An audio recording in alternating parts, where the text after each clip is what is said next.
श्रीमद्रामायणे वाल्मीकीये आदिकाव्ये युद्धकाण्डे प्रथमः सर्गः।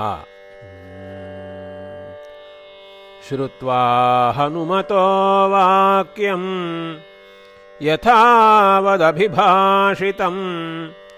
रामः प्रीतिसमायुक्तः वाक्यमुत्तरमब्रवीत्। कृतं हनुमता कार्यं सुमहद्भुवि दुर्लभम् मनसापि यदन्येन न शक्यं धरणीतले।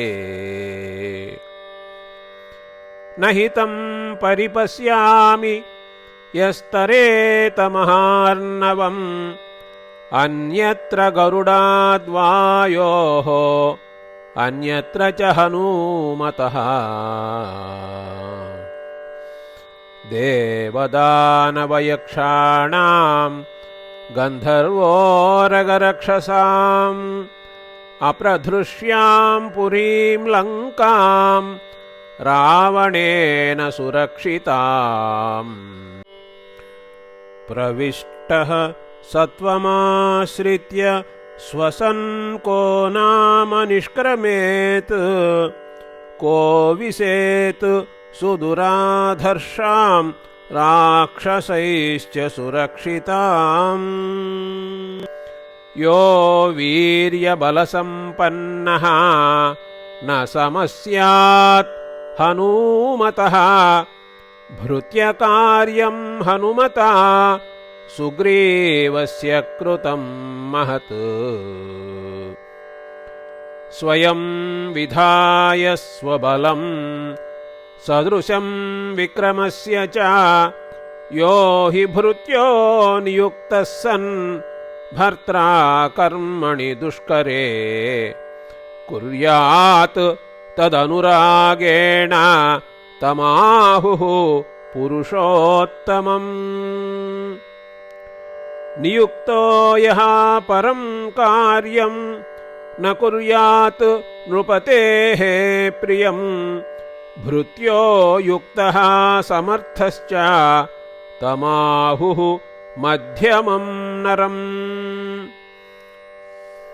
नियुक्तो नृपतेः कार्यं न कुर्यात् यः समाहितः भृत्यो युक्तः समर्थश्च तमाहुः पुरुषाधमम्। तन्नियोगे नियुक्तेन कृतं कृत्यं हनूमता न चात्मा लघुतां नीतः सुग्रीवश्चापि तोषितः। अहं च रघुवंशश्च लक्ष्मणश्च महाबलः वैदेह्या दर्शनेनाद्य धर्मतः परिरक्षिताः। इदं तु मम दीनस्य मनोभूयः प्रकर्षति यदि हास्य प्रियाख्यातुः न कुर्मि सदृशं प्रियम्।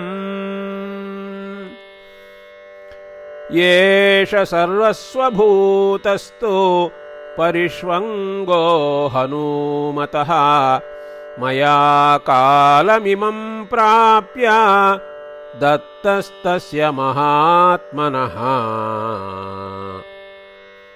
इत्युक्त्वा प्रीतिहृष्टाङ्गः रामः तं परिषस्वजे हनूमन्तं महात्मानं कृतकार्यमुपागतम्।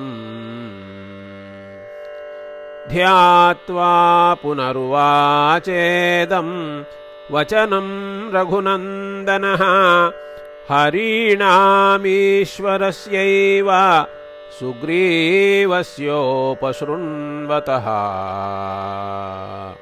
सर्वथा सुकृतं तावत् सीतायाः परिमार्गणं सागरं तु समासाद्य पुनर्नष्टं मनो मम। कथं नाम समुद्रस्य दुष्पारस्य महाम्भसः हरयो दक्षिणं पारं गमिष्यन्ति समाहिताः। यद्यप्येष तु वृत्तान्तः वैदेह्यागदितो मम समुद्रपारगमने हरीणां किमिवोत्तरम्। इत्युक्त्वा शोकसम्भ्रान्तः रामः शत्रुनिबर्हणः हनूमन्तं महाबाहुः ततो ध्यानम् उपागमत्। इति आर्षे श्रीमद् रामायणे वाल्मीकीये आदिकाव्ये युद्धकाण्डे प्रथमः सर्गः।